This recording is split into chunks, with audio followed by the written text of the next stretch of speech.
thank you very much for joining us this evening on the Leaders of Tomorrow, Accountancy Opportunities for All Young People. So there's a lot of people joining through the lobby. So what we'll do is we will give everyone a minute, and people will be being let in as we go through the session. So thank you very much for joining and being so prompt. We have an excellent lineup of panelists this evening. So yes, we will wait to 6:31, which my watch says that we are there now. So good evening, everyone, and thank you very much for joining this evening. So there's people still coming through the lobby, and welcome everyone. And this is the third session in a row. So we had Tuesday, Wednesday, now we've got Thursday session of ACCA's Early Careers webinars. Today's session is entitled Leaders of Tomorrow, and I'm really pleased to have a great lineup this evening who are going to be sharing their insights into their pathway into accounting and finance and ACCA. So my name is George Chunyas, the Early Careers Manager at ACCA, and I will be your host for this evening's session. It's so great to see so many of you that have joined us this evening, taking time out of your evening, and I'm sure a lot of you would have been in the other sessions that have taken part this week. Now, this webinar is part of a wider series of webinars that we are running to redefine accountancy and provide opportunities for young people, parents, guardians, and educators to really learn more about what a career in accounting and finance can really give you, dispel some myths, and also showcase the range of opportunities and careers that are available. Now, our overarching aim is to really widen access to accountancy. Now, this evening, I'm really pleased to be joined by a great lineup, as I said. So we've got Gail, Sathya, Jeff, and Liam, and they will be sharing their stories and insights, and I will give them a chance to introduce themselves when we get to the panel session. So thank you very much for joining us. Now, first things first, some housekeeping for this session. We are due to finish at approximately 7:30. And there will be time for Q&A towards the end of the session. Now, you can see from the chat, it's been disabled. So any questions will go to the Q&A box, and we will try and get through as many questions as we can. So should you wish to ask a question, do use the that Q&A function. And any questions we're not able to all answer, we will try and get them out in a different format through Success at School at a later time.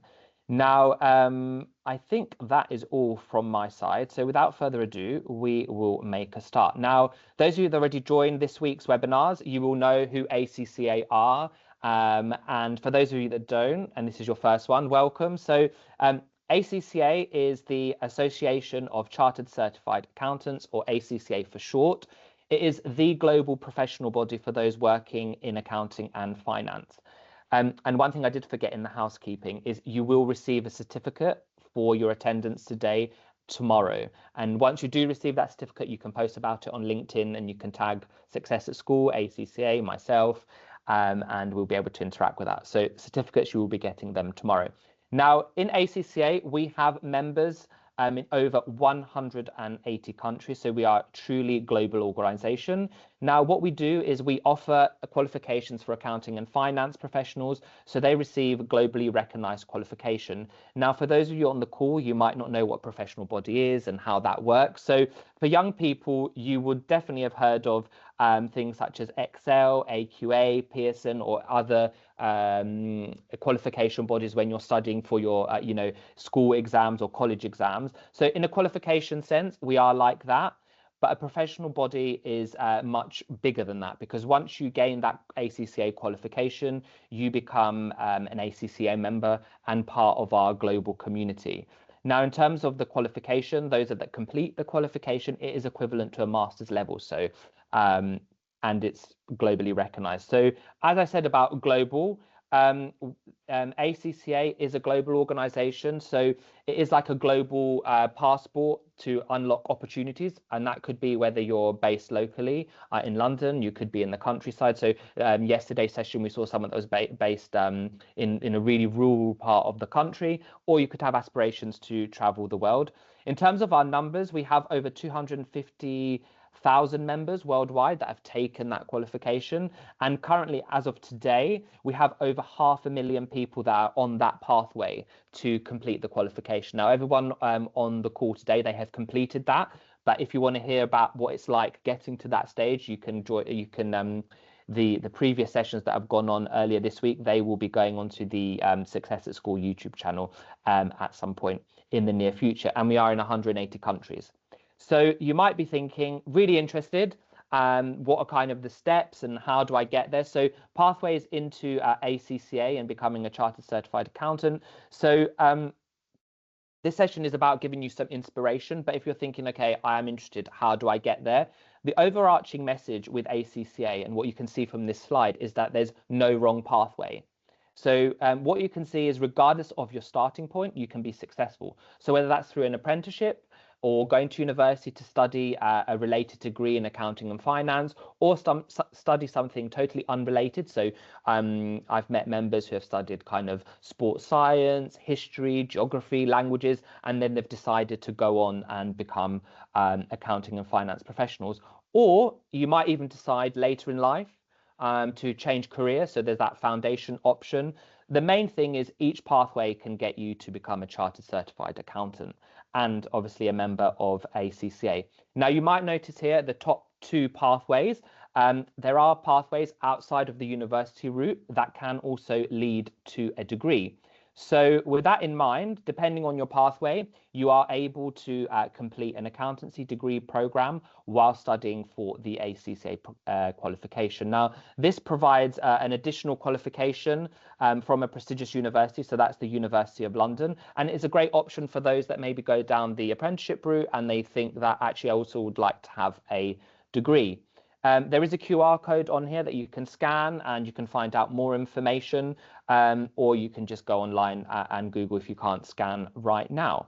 So I have done a lot of talking, and the session today is not about me talking, it's about our great lineup of panelists. So we're now getting to the panel section of this session, and I'm really pleased to have our panelists join us this evening. So I will briefly get each of them to introduce themselves, and then we will go to some questions before we move on to the Q&A section of the session, where you'll be using the function and we'll be choosing some questions. So we'll go in the order that people appear on the screen. So we'll start off with Gail. So if you can briefly introduce yourself and kind of your role and kind of your pathway into ACCA. Thanks, George. Yes, so my name is Gail Devaney. I'm an Executive Director in Financial Services, and I also am an ACCA qualified accountant. So the pathway I took was I went to university and did quite a traditional route of doing an accounting and finance degree. On completion of my degree, I secured a traineeship with a small accountancy practice. So worked in practice while working towards my ACCA qualification. And then following achievement of my qualification, I was looking for a change. And at that point, I moved into financial services. And that's where I've been for the past 17 years, working my way up from associate level to executive director within finance. So ACCA has been there supporting my career along the way. And I'm happy to answer questions later on, more on that. Thank you so much. So next up, so we've got Satya. Hi everyone, good evening. I'm Satya. I am a manager in Deloitte Consulting, and I primarily work with financial services companies, and I help them with finance transformation, which is basically when a CFO comes to you and says, hey, I have this XYZ problem, can you help me solve it? And that's basically where I come in, and I tell them how they can possibly improve their processes or their day-to-day operations. A quick note on how I got into ACCA. I actually started my career right after high school. I started with Indian Chartered Accountancy because I'm originally from India. I was working at KPMG at that point. I was there with them for 3 years, acquiring my 36 months of apprenticeship. And at some point during that particular period, since I was working for a Big Four, I did have access to partners from other locations, my colleagues from other locations, other countries.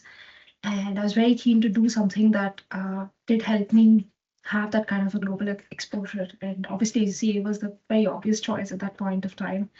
And that's how I got into ACCA, I had a few exemptions because I had pursued chartered accountancy in another country, so that gave me a bit of a good starting point. Then eventually I completed my remaining papers in ACCA. I had about 4 of them. Then I qualified as ACCA in 2019. Thank you so much. And for those of you joining, you would have heard Satya mention about exemptions, and essentially, if you have some prior qualifications, or if you go, take certain routes, you might not have to do all of the qualification and do part of it. But regardless of your starting point, everyone can complete. So next up is Jeff. So good evening, Jeff. Thanks, George. Hey, everybody. I'm Jeff Narware. I am a chartered accountant. I'm a management accountant, senior management accountant working at the Premier League. So within the Premier League is an organization called PGMOL, so who basically the referees within the Premier League.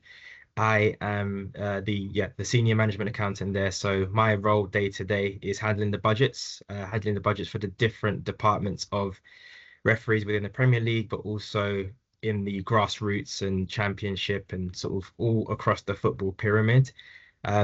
Getting into football was sort of a highlight for me because I started off with the route of going through uni, wanting to be a footballer, to be fair, beforehand. But uni was almost like a backup. But I got into the accounting and finance through University of Birmingham. And then from there, I managed to get a role at EasyJet.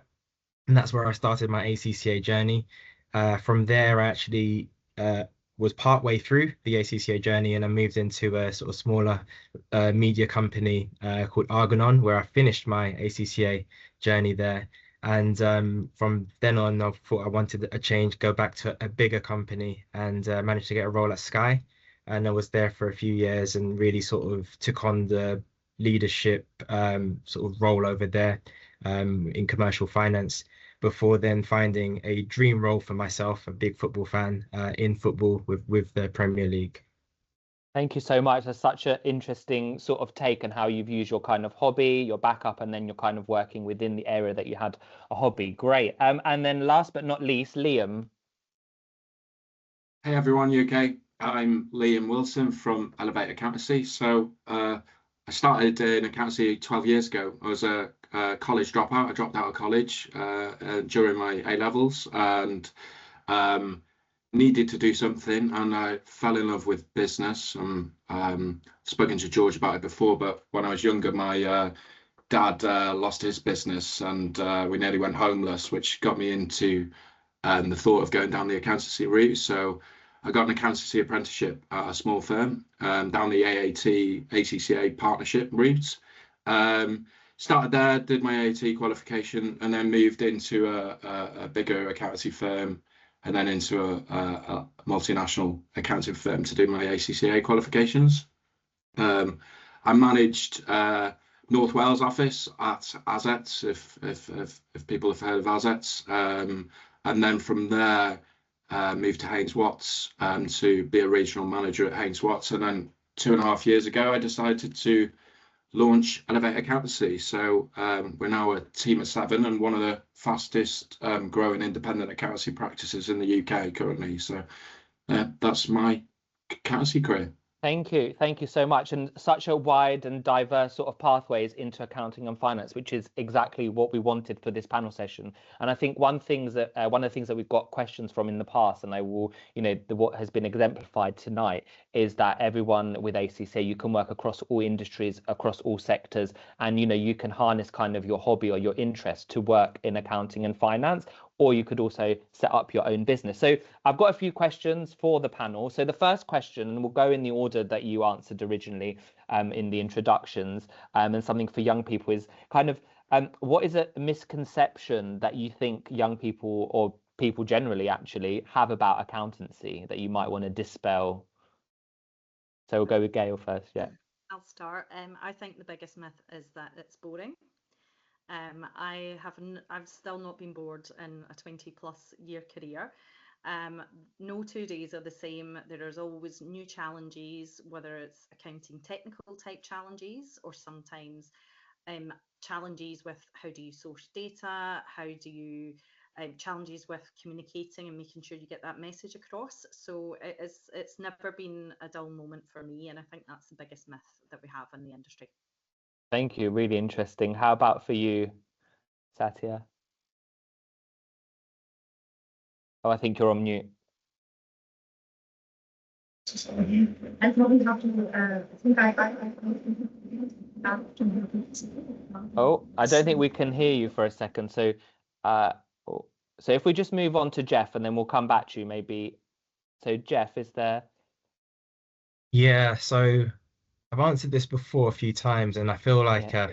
my answer is that you don't need to be good at maths.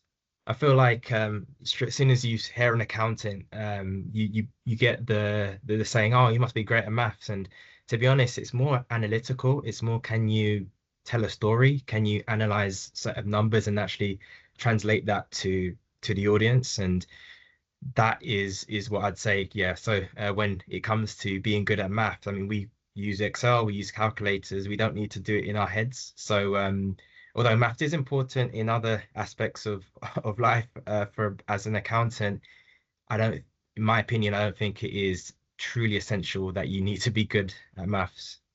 Yeah. No, great. Let's go, Satya. Let's see if you yeah. Yep. So I think one of the things that often heard from people is that a lot of business really not numbers. That's a need to be proud of. Oh, I think sorry, I'm really sorry. I don't think we can quite hear you there. So I don't know Is if this any better? Sorry. Oh, that's better. Now it's fine. Yeah. Sorry about that. Yeah.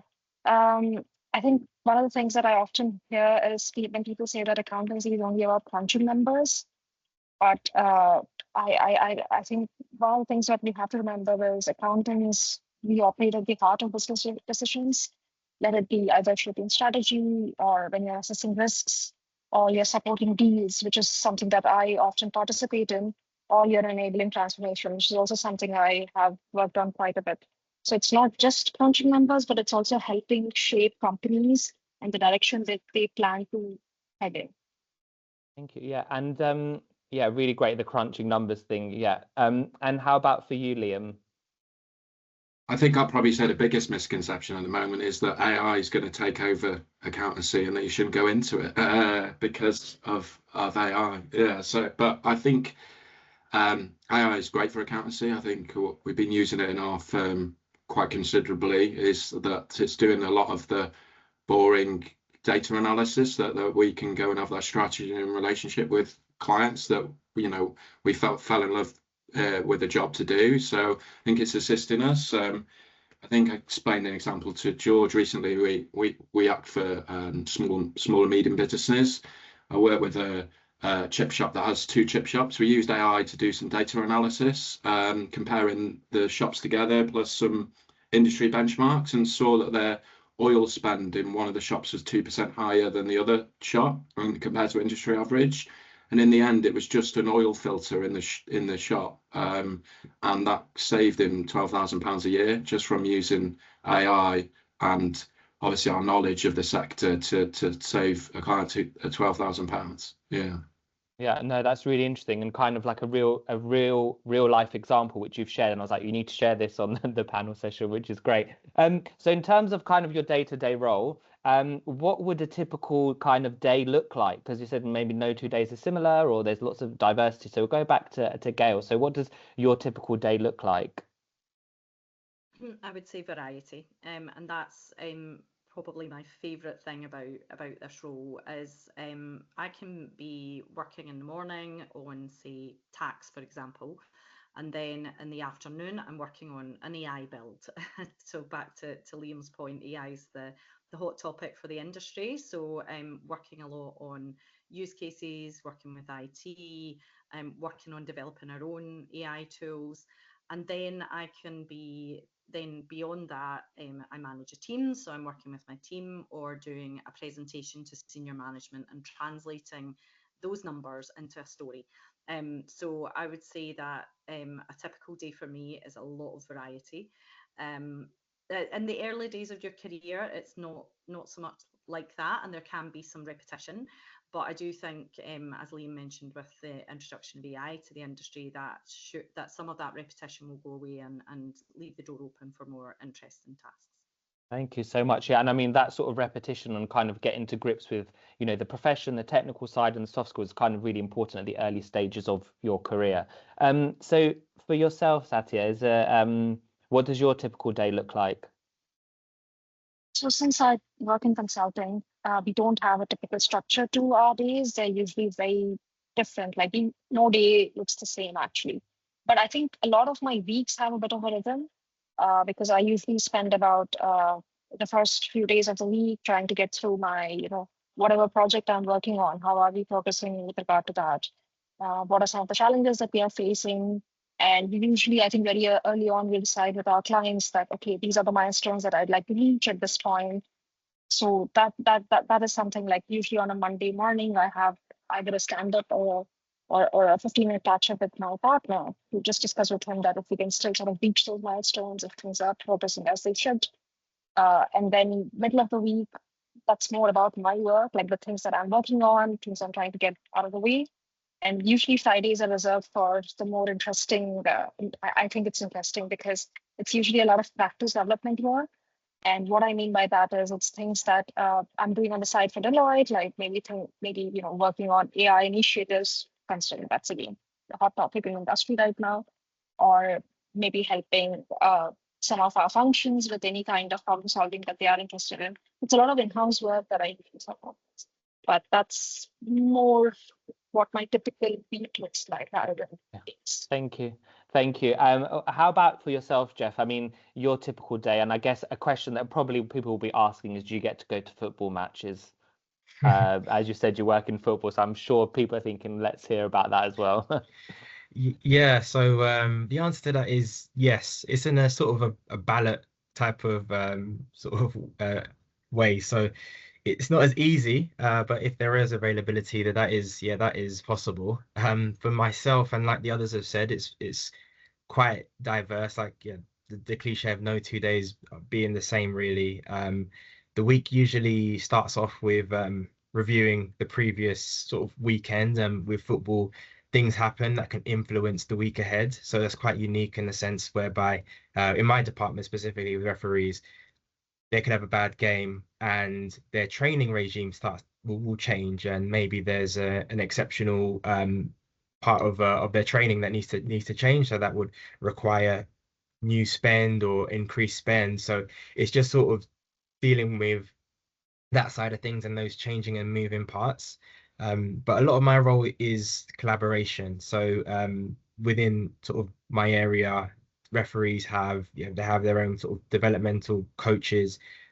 Also, I've got the other side of things, the more internal staff, working with sort of HR, working with IT, just making sure that everything we've predicted and projected in our budget, making sure that we're keeping track with the spend.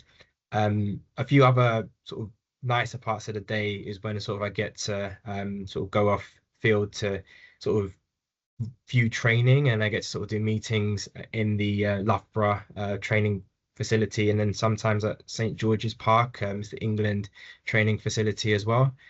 So sometimes you also get opportunity to sort of do work you typically away from the office. So it's not for everybody, but yeah, I do as well, being sort of a fan of football, like going to these places. But typically it's just ensuring that the budget is tracking in the right way, and that requires collaboration with a lot of the other departments. So Yeah, thank you. Yeah, very, very interesting, and the fact that you get to go out and about as well, which is good to know. And how about for you, Liam? Because obviously you're a founder, so you're going to get stuck into probably a lot more of your business and lots of areas, and really interesting the entrepreneurial side of things as well. Yeah, my day is the same. It's really mixed. Obviously, it's a business owner rather than working in practice. It's a lot of sales calls, networking, process development, team development. Yeah, really mixed bag, but a lot of high-end strategy calls with clients, helping them try and drive their business. And And that's the part I love, is trying to, you know, change clients' lives around, essentially.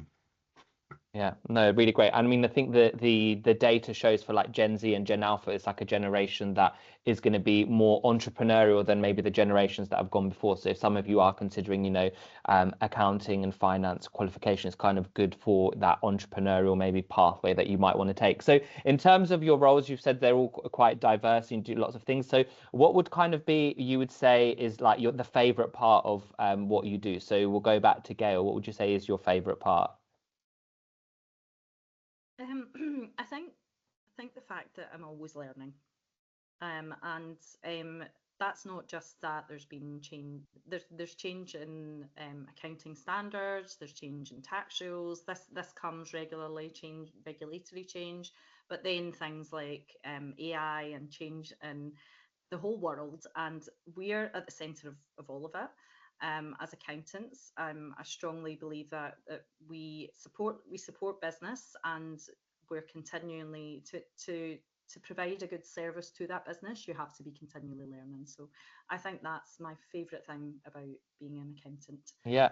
Really interesting. I'm glad you touched upon the learning piece, because you're all obviously qualified, and some people might think, okay, I do my studying, I get my ACCA qualification, and that's kind of my learning done, which is not actually the case. There's always learning, always things, you know, regulation or laws, or, you know, we're looking at AI. There's always things to be learning. So that's a really interesting thing that you picked up on, because some people might think, oh, I'm qualified now, that's the end, but it isn't. You're always learning. So yeah.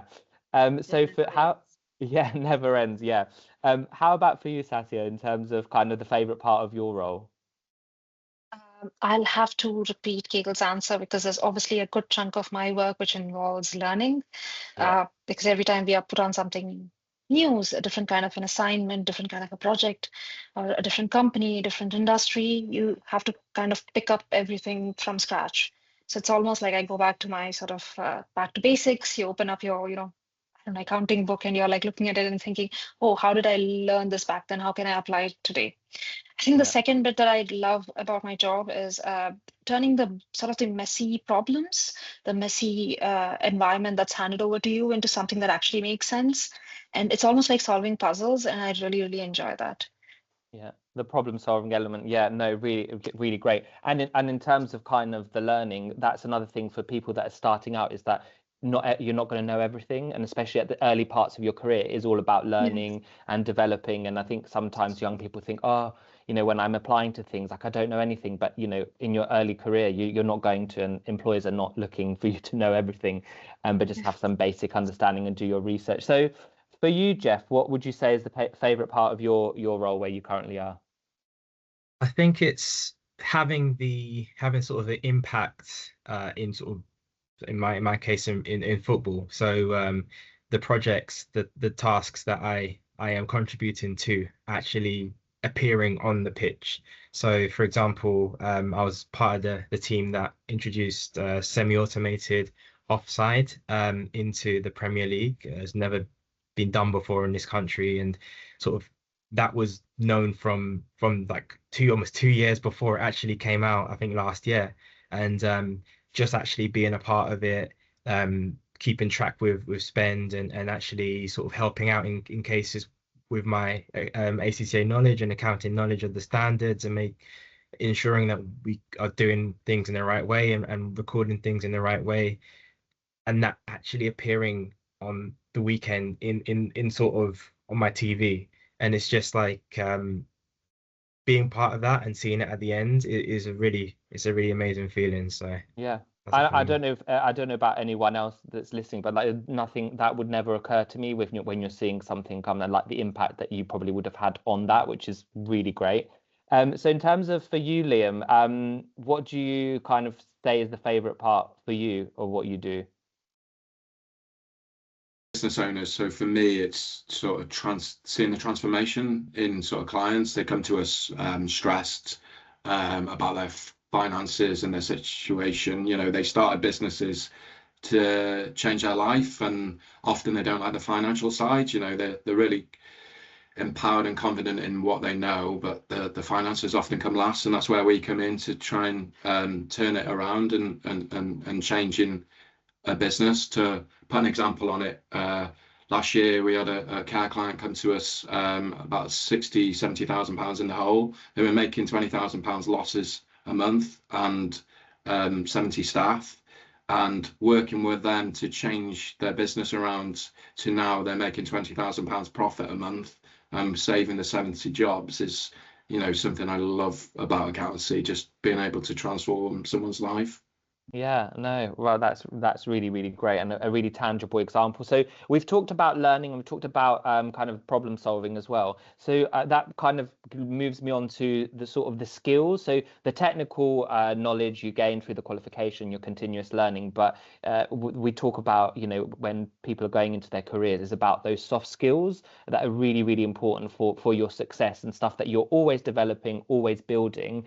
But it would be good to hear from yourselves in kind of the stage that your career that you are, that what are the skills that you think are most important for you to succeed in your role over and above the technical skills? So go over to you, Gail. I would say communication. It's absolutely communication. We collaborate a lot. That's been mentioned before on the panel. As accountants, you're working with clients, you're working with business, you're working with tax professionals, footballers in some cases. But what we have to do is translate those financial results into a story. And often, as Liam mentioned, some finances are not everyone's aptitude. And I think being able to communicate the results and the numbers into a cohesive story, and also being able to collaborate and work well with others, that is the key skill for me and everyone in my team. Is communication. So I would say that's the main thing to focus on. Perfect. Thank you. Is there other one that you would like to build on, Satya? Yeah, I think I would say in my role specifically, it would be structured thinking, critical thinking, problem solving. I think it's probably the heart of consulting, irrespective of what background you come from. But specifically for financial consulting, I would also add a technical competency to this list, like technical grounding. Whatever I learned in ACCA many years back, I use it to this day for sure. Like, I mean, it's been the foundation of everything that I have built on over the last many years in consulting. Thank you. Yeah, great. And for you, Jeff? I think I probably would say what Gail's mentioned about communication. I know it's probably the same, but it is for me very much important. Not even just speaking in a room, but even just when a problem arises, how are you communicating that out? And just also, portraying that confidence as well. Maybe you can do that through communication, in especially as accountants, when we translate the information to those especially that aren't sort of in sort of our world and our space.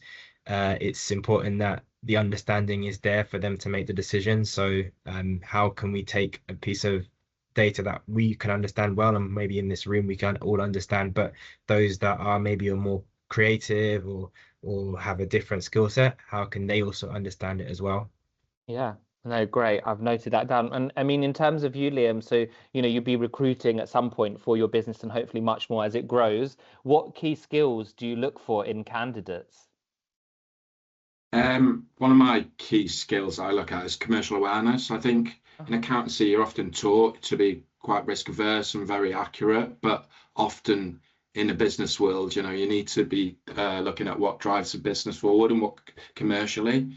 And it's that fine balance between being completely accurate to the point that it doesn't detriment the drive of the business. You need to make quick decisions when you're working with business owners, and sometimes it's a fine balance in accountancy. It can't always be, it's got to be accurate to the penny. Sometimes the business owners need to make quick decisions. Thank you. So lots of skills and kind of soft skills that have been identified there. And some of you might be listening and thinking, oh, how do I, if I'm, leaving college or school and I want to get into, any job really, these soft skills are really, really important. You might be thinking, how do I do that? So, there's lots of things you can get involved in. So there's, you can be volunteering, you could have a part-time job, you could be getting involved in extracurricular activities. There's so many things that you can do when you're at school or college that can really build those transferable skills, because like, for example, communication, we're always developing them. We talked about problem solving. There was also an element of kind of presenting information. Commercial awareness I will come to, because it's something that ACCA offers that you could kind of look at as of today if you're interested. I think we're going to take one more question and then we will go to the Q&A part of the session. So if you do have any burning questions, I can see some coming into the chat, into the Q&A. So do drop them in and we will give some questions to the panel and myself. I think the final question, and Satya, you did actually answer that, which is great. But the question is, so I won't ask you on this occasion. So it's what would you say? How would you say the ACCA qualification, when you completed it, and the kind of the continuous learning, has helped you in your role? So we'll go with Gail first. Definitely helped me in my role. One example I could give is, so I moved from small practice into financial services, and at the time I'd only been preparing accounts for small businesses, and then I go into a global financial services organisation, and all of a sudden I needed to prepare IFRS financial statements for different jurisdictions, and that was completely new to me at the time. And what I'd done was I actually went back to ACCA and put myself through a diploma in IFRS. So that was additional to my my ACCA qualification. I took the time, I studied in my own time, and it really helped me to get up that learning curve in financial services quicker than what I would without going back to ACCA for support. And then just on an ongoing basis, I can use the resources of ACCA if I have a question, and also attend some training sessions that ACCA put on as well. Thank you. And how about for yourself, Jeff? Yeah, so it was quite relevant. So when I moved from sort of EasyJet, but then went to a sort of smaller company, smaller media company, and a lot of the sort of structures in place weren't sort of how can I say this? It was almost very, very startup-ish. So just the knowledge there, just how we were reporting at the time, and my knowledge of the accounting standards as well. Also with tax too, just to almost restart the structure in place. I know, and to be fair, at the time, I think I was about 24 years old, so I was still sort of in training in a sense, but it was something that it sort of stood out to me, doing the exams, seeing how sort of certain questions were approached, and then looking at this in real life and thinking, oh, this contradicts what I've learned, and so sort of just helping sort of at the time some of the not the management at the time, which were more on the creative side rather than the sort of financial and accounting side. It was something that really, it personally gave me confidence that well, I could sort of do something in this industry or in this career. So that's probably something that comes up for me when you mention this. Thank you. Yeah, and for yourself, Liam? For me, it was like I say, I liked the chance that you could do a degree alongside the qualification. That was one reason why ACCA helped. Obviously, being college dropout, to go and get a degree qualification alongside it was really important. And the fact that it was global. Originally, my plan when I was first training was to go to the Cayman Islands. It never happened, but ACCA would have given me the opportunity, if having that qualification to go to another country and practice over there. So that's why I picked ACCA. Okay, thank you. Yeah, that global aspect. Satya, I can see you've got your hand up. I was going to say, do you have anything to add? I just wanted to add on what Liam just mentioned, because I mean, I moved from another country to here, and I've also worked with a bunch of other sort of geographical locations. So I've worked with clients in Australia. I've traveled often to the Middle East for work as well. And I think one of the things that's always helped me is being, I think, an ACCA member. One, you do always have fellow members in all these places, and it's recognized in most countries, especially a lot of the Commonwealth countries, etc. So it's really nice that at least, like, if I say, oh, I'm an ACCA, people do know what that is, and they're not just like, what does that mean, So that I think is a huge plus for sure. Yeah, no, that global kind of connectivity and member engagement. Yeah, I mean, I've been abroad a few times, and before coming to ACCA, now I realize when I go and like ACCA, they all know if they work in accounting and finance.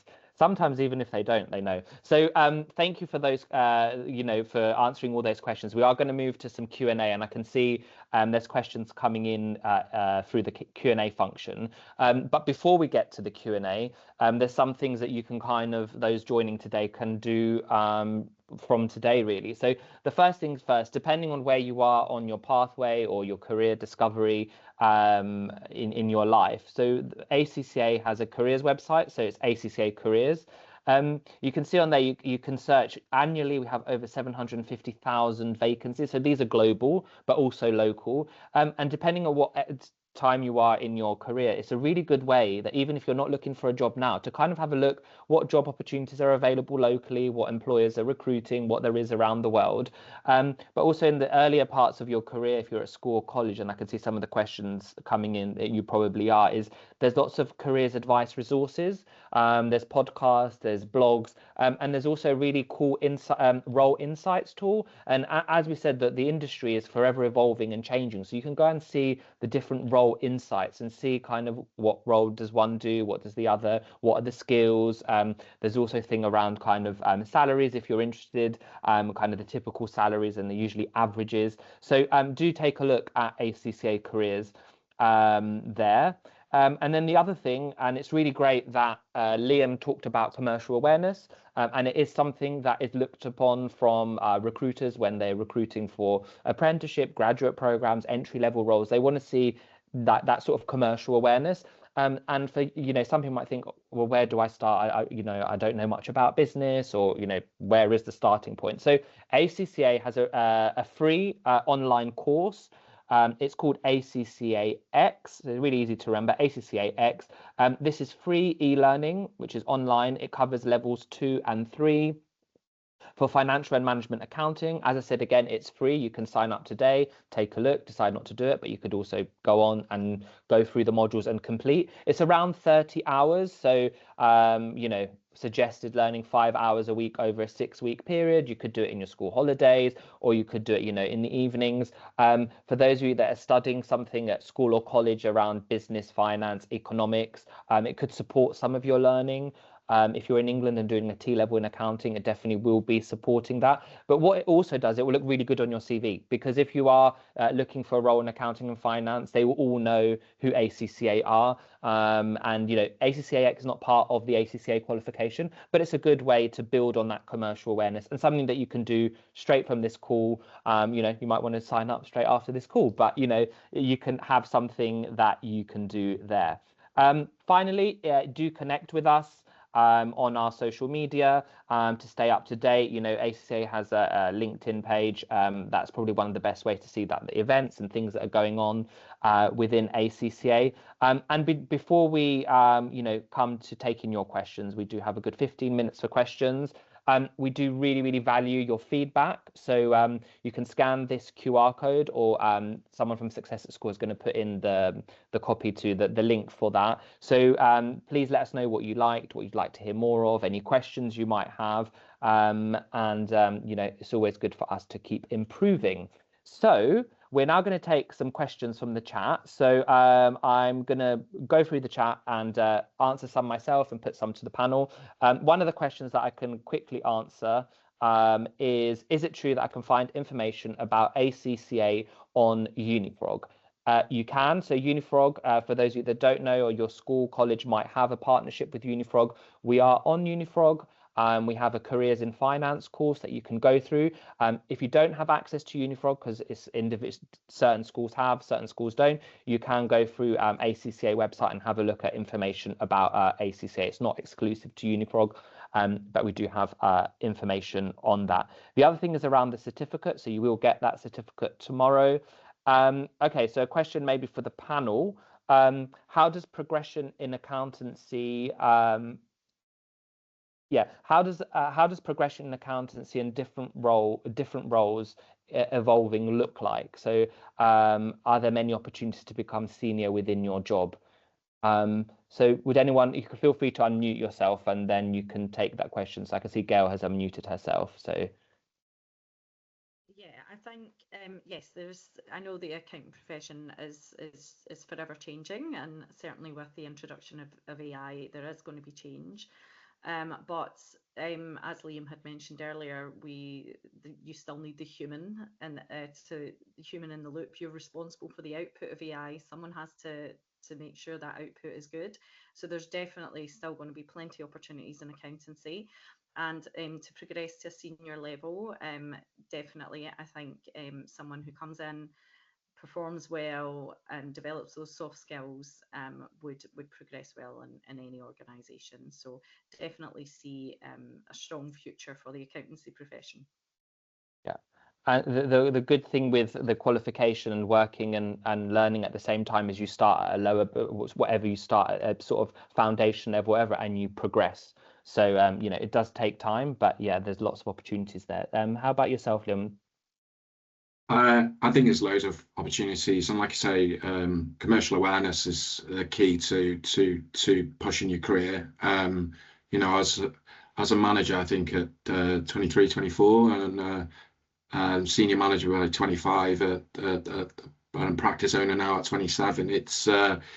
And it's all been about commercial awareness, bringing business into the business that you're working for. How can you find more ways to make your employer money? Because that will get you far through your career if you can work on making them money, because they're running a business. So if you can bring that to the table, then your career will go really far. Yeah, thank you. So moving up the questions, I mean, the next one, for students on a gap year, should they consider doing a professional qualification such as a CFAB to show interest? Okay, so CFAB is with the ICAW, which is our competitor. So other brands are available. So, you know, anything you can do in your in your gap year to get you better commercial awareness, but also to kind of develop your own learning is really, really good. You know, other brands are available. We are talking about ACCA. I talked about ACCA-X, but I think the overarching message is being professionally qualified in any profession is really, really good, not only for your learning, also progression, but also to have that sort of stamp of approval that, you know, you have the technical and the kind of soft skill ability. So moving on. So whilst you said you don't have to be good at maths, would you consider it to be more useful / beneficial in a personal sense if you are? So I think, if I'm not mistaken, maybe Jeff said about the maths. Is that right? Yeah. So Yes. yes, I mean, to be fair, being good at maths, you probably have that analytical mind, right? So you've got sort of that in you, which should help. I mean, so you see a question, a lot of numbers, and you're able to translate that into an answer. So there's a skill set within that yes, it does help in a sense. There's more, I'd say, especially in my role, there's more to the problems that you solve than just being like numbers on the spreadsheet. So there's I mean, how things interlink with other departments, even interpersonal skills as well, managing relationships. And these are things which are as important as well than just being good with the numbers and good with your spreadsheets. I'd say yes, there's no harm in it. Just the misconception of if someone's not good at maths, they can't be an accountant or they shouldn't go down the accounting route. But those other skills, they probably have in abundance and can still thrive in in a role like this. Thank you. If anyone else has anything to say, do feel free to jump in. Otherwise, I'll move on to the next question. So the next person said, I just wanted to ask, what can I do as a year 12 student to improve my CV? Are there any programs ACCA provide that I could do to get a certificate to improve my soft skills, as you said? So year 12 in Scotland, the equivalent, I think, is S5, just for the context there. So in terms of ACCA, I've talked about ACCA-X. In terms of kind of your soft skills, these are things that, you know, we don't currently offer direct work experience. However, you can be doing stuff, you know, you're obviously at school or sixth form to be in year 12. There's lots of things you can be doing at school or college to be developing those soft skills. So for example, communication, you could be taking part, you could be having a part-time job, you could be volunteering. If you're looking at developing team working skills, leadership skills, this can be done in sports, it can be done in drama, it can be done in music clubs. So Duke of Edinburgh, there's so many things that you could be doing to develop those soft skills. A lot of people think, oh, I can't get work experience. Work experience is important, but it's not the be all and end all, because realistically, not everyone, for example, who work in accounting and finance, is going to be able to get that direct work experience. And actually, a misconception is employers are not looking for that direct work experience. You can get commercial awareness in other ways, but being able to show how you've got those soft skill development is important. Another tip for this is, if you don't already have it, you could create a LinkedIn account. You can look at your area and see what companies are recruiting, and it doesn't have to be an entry-level role. It could be a really senior role, but then you can look at that company, look on their website. You could email their early careers or their HR and ask if they have work experience opportunities, because something that was mentioned yesterday by some of the apprentices is like being proactive will get you really far. So I hope that helps. Did anyone have anything to add on that one? No. Oh, yeah, go for it. Gail and then Liam. Yeah. Yeah, I'm a big advocate of volunteering. I do a lot of charity work through my job, and I have been dealing with young volunteers. And what I've seen, the volunteering that they do, it really does add to their CVs. So I would say, if you can't find that part-time job, or there's no course that you can do, look for volunteering opportunities. Yeah. I think that's great for a CV. Yeah. And for you, Liam, did you? It was like a part-time job in hospitality. I think you learn so many skills in hospitality. Conflict, customer complaints, dealing with customers, upselling, how to make something profitable. You learn so much, dealing with different types of people. You'll learn so many soft skills working in part-time in hospitality. So yeah, 100% hospitality or retail. And we've talked, some of you have talked about being on the phones and calling clients or speaking to them on the phone or on a Zoom or a Teams. And actually, with the generation of like being through text or not actually doing that physical phoning can be quite daunting. But you can actually build that by as you said, a part-time job. You might think, oh, this is not related to the career that I want to get into, but these soft skills are really going to shine through, and also will help build your confidence, which is really, really important. And everyone, well, not everyone, I struggle with confidence, but everyone's always developing their confidence. So yeah. The next question, so we're getting through these, we've got maybe time for 2 or 3 more. So I think maybe Satya, you mentioned this one, is when you said accountancy is like a puzzle, so I think the problem solving, what sort of things are you doing, and are there certain types of accountancy which would be more on the logical maths problem solving side? I think there are 2 parts to this question. I'll answer the problem solving bit first, and then I will talk about the areas where it does, that actually gets very intense. So I think I'm specifically talking about consulting, because consulting is obviously problem solving irrespective of where you're working, whether it be the Big 4 or the Big 3, which is McKinsey, Bain, and BCG. So irrespective of where you are, consulting at the very heart of it is you're given a problem statement where the client comes to you and says, I can give you a good example. I had a client, an insurance company, that was planning to start its operations in other European countries. So they were primarily based in the UK and Ireland, and they wanted to open up operations in France, Germany, etc. And they wanted to do this pretty quickly, like back to back.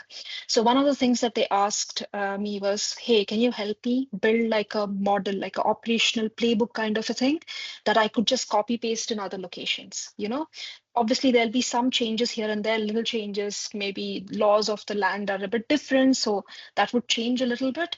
But overall, if I had to set up a finance function in these places, how can I just Control C and Control V at these places? So this was like a 2-month assignment where, we worked with them. We sort of tried to understand how this would look like for them. And that was one of the problems that we had to solve. Now, it's not necessarily very math-based, but it can be math-based if you're working on, say, mergers and acquisitions. In the recent past, for about a year and a half, I've primarily been in that world where you have things like financial due diligence, etc. So that is very, again, like number heavy. You have to be very good with, understanding nuances of financial management, and that's heavily involved. That heavily involves a lot of numbers. Thank I you. hope that answers your question. Yeah, no, that really did. Yeah, really detailed answer. One of the questions, so going through them, this one I can answer quite quickly, is would you say accounting cuts across all industries, all sectors, or is it limited to the finance sector? So it's all industries, all areas of life. Well, not life, but I mean all areas of kind of business in the world is touched by finance. So we've got, Satya works at Deloitte. You could be working in a bank, you could be an entrepreneur. We've heard from Jeff, who's working in football. He worked for EasyJet. You could be working for, kind of the world's your oyster. So it cuts across absolutely everything. So yeah. So someone's put, what sort of super curricular should I do? So I guess outside of school. So we've talked about that, but examples could be, we've said volunteering. You could do the Duke of Edinburgh. You could be doing coaching. You could be, swimming teacher. You could, we recently did an interview with ACCA UK with someone working at British Airways who was a cheerleader and then converted, and their soft skills moved into doing accounting and finance for British Airways, which was like really cool. So yes, let's see. If you can give, okay, so if you can give advice to yourself when you were in year 12, what would it be? So year 12 is around what was it, like around 15, 16, let's say. So basically, what advice would you give to your 15, 16-year-old self? So who would like to go first? Yeah, Jeff? Yeah. So for me, it probably would be to be more confident in myself, because you could, at that age, anything that you fail at, it is so insignificant. It is so insignificant. Honestly, you could fail at something and then in 2 years time, you've forgotten about it. Honestly, so the weight of the things that you think that if you fail at it, it's the end of the world. It really isn't. So that's what I'd say. Don't be afraid of that. That's really good. Anyone else want to add anything? No? I have one thing that I'd like to say. I think if you have something that you want to do, if you think maybe, oh, I want to work at this XYZ company, and you're not sure how to get there, don't worry about it too much at the moment. Maybe the path isn't very clear at the moment, but start taking the first step, the second step, and eventually you will end up there for sure. So, don't just freeze where you are because you're like, oh, I don't know how to, I don't know how I'm supposed to apply to that company, or I don't know if I'll ever get in there. Yeah, thank you. For me, I was just going to say, if I was younger, it's just to start building your personal brand, be on LinkedIn, connecting with people, sharing your story. People buy from people, whether you stay in this career or go into another career. Building up your personal brand and sharing your story will get you far throughout your career. Thank you. Great. There's questions about the certificate, and the reason I put the last slide on, because we're probably going to have time for one more question, is you're going to get your certificate tomorrow. Feel free to please tag me on LinkedIn if you do post about it. I know lots of people have been posting about it in the last few days. So we're going to go with the final question. I think this is a really nice question. I haven't had time to answer them all, I'm afraid. But do any of you, you might not do because I actually don't, but do any of you have a quote that you stick by?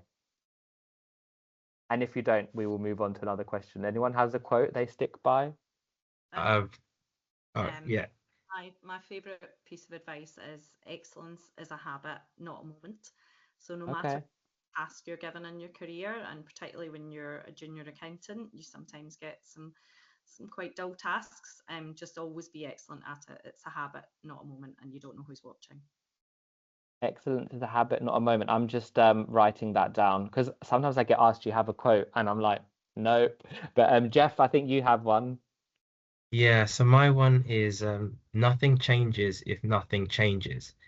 Meaning basically if you are upset about something, or if you're just procrastinating about something and want something really badly, what are you actually doing about it? If you're not doing anything, then you're not going to get it. And this also applies in the workplace, whereby if there is something, there's some sort of roadblock in either what you're doing or the company, and nobody's ever solved it for ages, and you're just almost just managing and dealing with it, you can actually get into a better state. Just actually do something about it, like actually approach the situation and actually try to make steps into improving it. Right, thank you. Yeah, nothing changes. What was it? Nothing changes. Nothing changes if Changes. nothing Nothing changes. changes. Yeah. Okay. Yeah. Good. Thank you. And for you, Liam, did you have something? My one's numbers tell a story, but it's people who give them a meaning. So Okay. I just think it reflects that accountancy is about numbers, but we will always need the people to give it the meaning. Yeah, wise words, especially with the AI. When you said like people say it's going to come and take over our jobs, and it's not. You're going to need the people to kind of translate and give that meaning. So we're just coming up to time. I'm afraid we haven't had a time to answer all the questions, although I've given you a wealth of information. I just want to thank you all for joining us this evening, and do make sure you join us for the one last remaining session coming up. All sessions are going to be available online in the near future.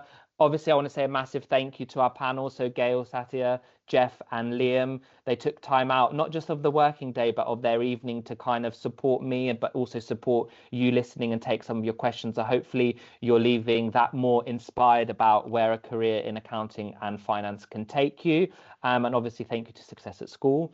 Yeah, and we've gone right on the time, which is great. So thank you very much, and have a good evening, everyone. Goodbye.